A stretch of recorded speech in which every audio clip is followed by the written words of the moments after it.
In 1883, two Presbyterian women in Charlotte, North Carolina, founded the Presbyterian Orphans' Home.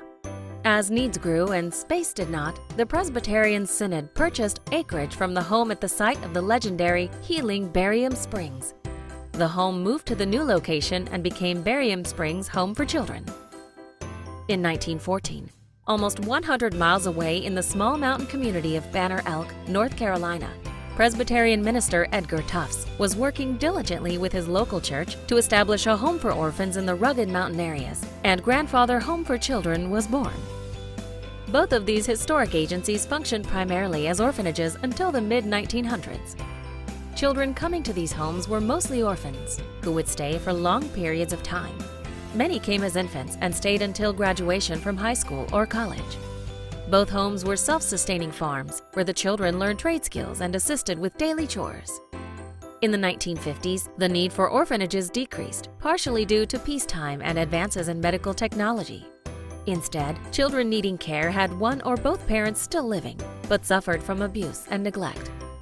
Not only did these children need a place of refuge, they also required treatment and therapy. Between the 1970s and early 2000s, both Barium Springs and Grandfather Home for Children expanded their services to better meet the needs of children of the time who were classified as troubled or abused. These expansions included foster care and adoption services, educational services, community-based services, and therapeutic services for children who had suffered complex trauma. In April 2014, Barium Springs and Grandfather Home merged in an effort to have a greater impact in helping children and families across the region. The name chosen for the newly formed organization was Children's Hope Alliance. This name allows everyone to understand our mission to provide health, hope, and healing for generations. The future of Children's Hope Alliance is bright. We are dedicated to saying yes to helping those who need it the most. And our stability lies in a deeply rooted mission and a willingness to attend to the critical needs of North Carolina's children and families.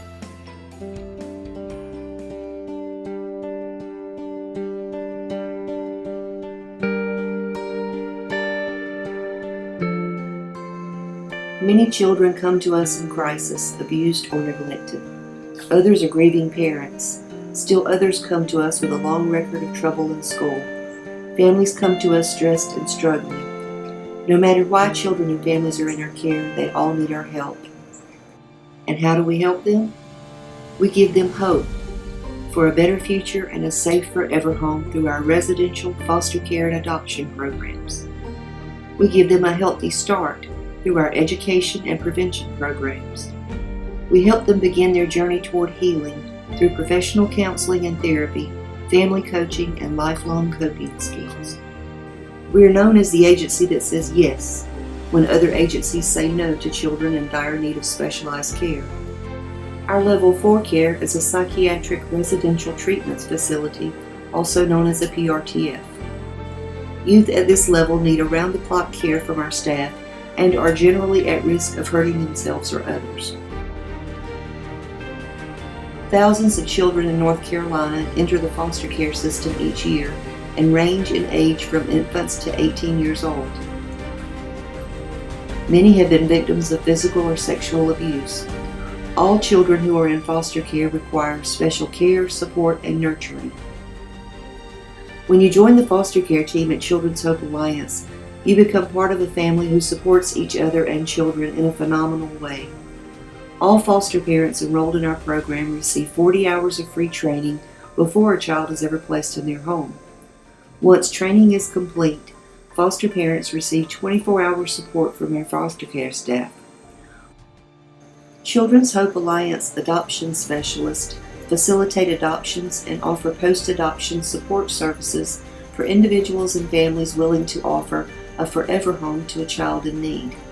We offer adoption services throughout North Carolina, and most of our adoptions are from the foster care system. Over 20,000 foster children age 18 aged out of the foster care system last year, according to the U.S. Department of Health and Human Services. Would you have been ready to be completely on your own at that age?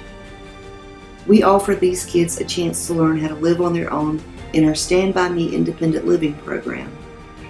These teens stay in a 2-bedroom apartment for 9 to 12 months. We also provide them with independent living skills by trained staff located on site 24 hours a day in a separate apartment, as well as assistance with housing, educational, and career challenges. Our outpatient therapeutic services focus on the well-being of children, families, and adults to develop skills to cope with the problems of day-to-day life. Children's Hope Alliance has several outpatient services available for qualified individuals who need mental, emotional, or medicinal therapy as part of their healing journey. Our community-based programs assist children and families by providing opportunities for assessment, diagnosis, therapy, service coordination, and skill development around mental health issues. Services we provide include intensive in-home services and family preservation reunification services, as well as specialized treatment of perpetrators and treatment alternatives for sexualized kids.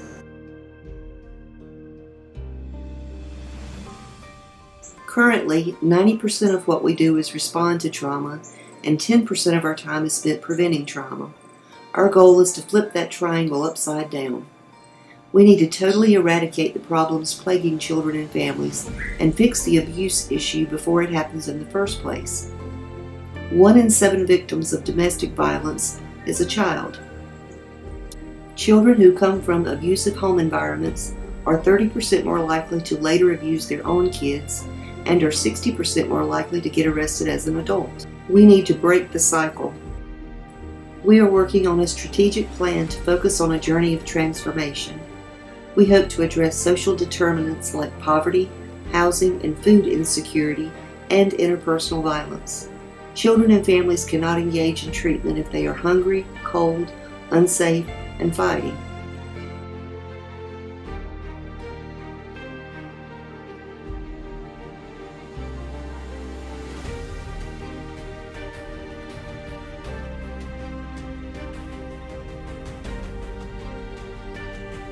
We hope to provide training, individual, relationship, and life skills, resources, connections, and a helping hand up so that our young people and families can elevate themselves.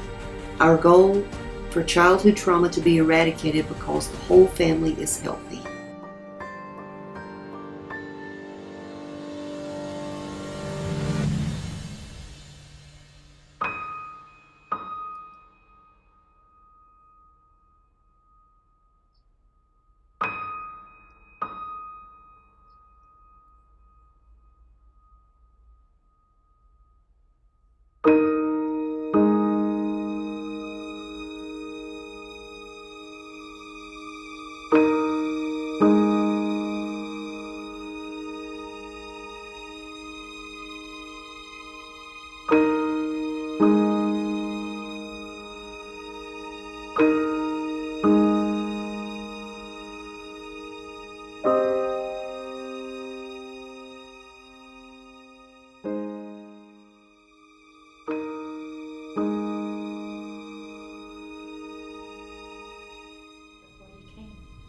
Life before I came to Children's Hope Alliance was terrible. Pretty much, I've been going through depression and lack of seeing my parents. So I was going through a lot, and so I asked to come to a PRTF, and they sent me to Barium Springs, Children's Hope Alliance King Home, and I started to see that I needed to focus on myself. And while I've been there, it's like I started to get better. With teaching family model, I mean, it's like I jumped from being negative to positive, like that. The staff at King's Unit, which all of them have helped me, I would say thank you, and I love you with my heart. You're like my mother and my father. I don't care who they are, because they took their time to step in and do what they had to do.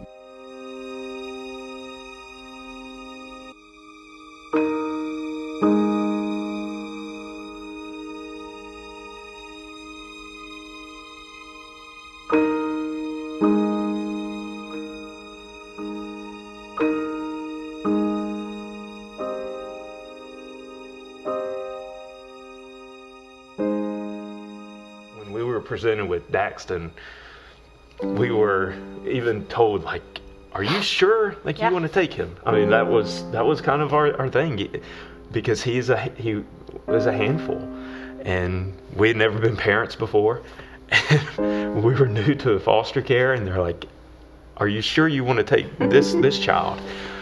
And as we were talking about it, I just remember saying, this is why we signed up for it, not to get the best child, that it was to love on a child that just needed to be loved. Yeah. Because of the things he's gone through, he does have a lot of scars, and in that process of healing, and it takes a long time. It's messy. And honestly, I mean, he's going to be healing from it the rest of his life. Yeah. And we understand that to a certain point, and of course we try to help him through that. Healing is a process. It's quite a process, and even for Daxton, like seeing him on a day and knowing that something's not right, what's bothering you, and for him, he's 8 years old. He can't always articulate what's wrong with him, and even helping him through that. Like, let's talk about how you're feeling. You know, what happened. It could be a simple, for children with trauma, it can be a simple way somebody spoke to them, a smell, a sight, that triggers them and can open the floodgates to anything. A big struggle was trying to get people to sympathize for him, like always feeling like every new situation he went into because of his trauma, we had to be his advocates, and we had to go in and we had to explain, like, he's not a bad kid. He has endured so much trauma in the 6 years that he's been alive. How do you expect him to act? And one of the things that I would just like people to know about foster care is there's a way for everyone to be involved. We couldn't have done what we've done without our support system. Yeah. From family, friends, everybody. We wouldn't have him without that.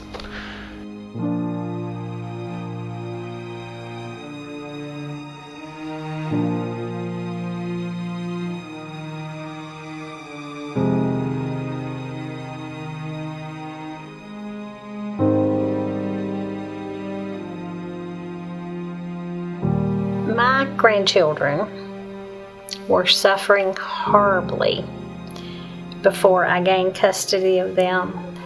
Their father is a known heroin addict, and unfortunately my daughter, their mother, became a meth addict. One of the saddest stories that he told me, after I got custody of him, he asked for a paper towel, and I gave him a paper towel, and he was tearing it into shreds and rolling it up in little pieces. Well, my first thought was, okay, he had witnessed someone that was packaging drugs or something like that. And I said, sweetheart, what are you doing? And he said, I'm making fake candy, because if Marshall cries, I get in trouble. So if I give him fake candy, he will not cry. But thank the good Lord, we found the resources, and of course we got them in with Mr. Paul.